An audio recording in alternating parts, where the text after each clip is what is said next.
ગીર સોમનાથ જિલ્લામાં મગફળી અને સોયાબીન ટેકાના ભાવે વેચવા માટે રજીસ્ટ્રેશનની પ્રક્રિયામાં ખેડૂતોને ભારે હાલાકીનો સામનો કરવો પડી રહ્યો છે। છેલ્લા 2 દિવસથી સર્વર ડાઉન હોવાથી રજીસ્ટ્રેશન શરૂ નથી થઈ શક્યું। સરકારે રજીસ્ટ્રેશનની જાહેરાત કરી હતી, પરંતુ વેબસાઇટ બંધ રહેતા ખેડૂતો સવારથી જ પંચાયત કચેરીઓ બહાર લાંબી લાઇનમાં ઊભા છે।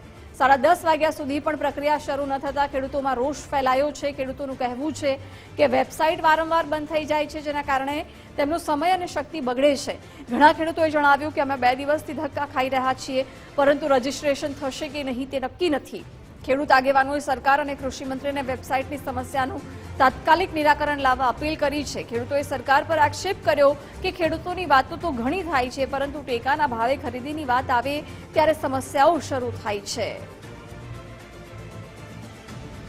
ખેડૂતોને હારો મળે છે, ખેડૂતો માટે તમે પ્રયત્ન પણ કરો છો, પણ ખેડૂતોને એમાં સરળતા રહે એવા તમે પ્રયત્નો કરવા જોઈએ કે જેથી કરીને ખેડૂતને દોડાદોડી ન થાય। આ ગામડામાં માથા કૂટી છે, હમણાં કપડાં ફાડી નાખ્યા, માથા ફૂટ્યા, એવું કંઈ ન થાય। અને ક્યાંક તો ભાવાંતર આપી દો। એમપીની અંદર ભાવાંતર છે કે ઘટતા પૈસા છે ખેડૂતોના ખાતામાં નાખી દેવામાં, અને ક્યાંક તો ગામડાની મંડળીઓ છે એને ખરીદી આપી દો કે જેથી કરીને ગામડાનો માલ ગામડામાં જોખાઈ જાય અને ખેડૂતોને સરળતા રહે। સર્વર ડાઉન હોવાના કારણે ગઈકાલે તો કોઈ એક પણ રજીસ્ટ્રેશન થયું નહોતું। ખેડૂતો છે 2 દિવસથી ગ્રામ પંચાયત આગળ લાઈનો લગાવીને બેઠા છે। અમારા ગામની અંદર તો ગ્રામ જૂથ પંચાયત છે, અને ઘણા બધા ખેડૂતો છે, લગભગ 600 ખેડૂતો રજીસ્ટ્રેશન માટે લાઈનમાં ઊભા છે।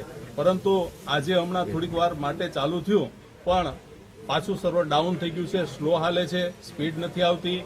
ખેડૂતો ખૂબ હેરાન થાય છે, અંદરો અંદર ઝઘડા પણ થાય છે। એટલે કે સરકારે આ બાબતમાં કંઈક વિચારવું જોઈએ, અને સરકારે રજીસ્ટ્રેશન કરી અને ડ્રો પદ્ધતિથી વારા આપવા જોઈએ, કારણ કે ખેડૂતો પ્રથમ વારો લેવા માટે થઈ અને અંદરો અંદર મારામારી અને વારા માટે ઝઘડો પણ કરે છે લાઇનમાં ઊભા માટે। આજે કેટલાક ખેડૂતો છે એ 36 કલાકથી અહીં બેઠા છે, છતાં પણ હજુ ચાલુ થયું તો 5-6 રજીસ્ટ્રેશન થયા છે। ખેડૂતો માટે મહા મુશ્કેલી છે।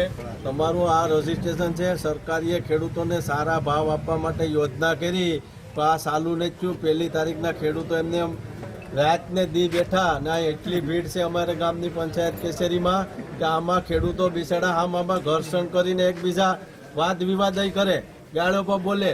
હવે આ તમે આવીને આવી હાલત રાખ્યો તો ખેડૂતો માલ વેચશે કે જેલમાં જાય કે મરી જાય કે પાળિયા થાય કે એના ઢોર દોહે કે છોકરાની વેમ રાખીએ। આ ખેડૂતોને તો પાક કોઈ મોટી સમસ્યા થઈ।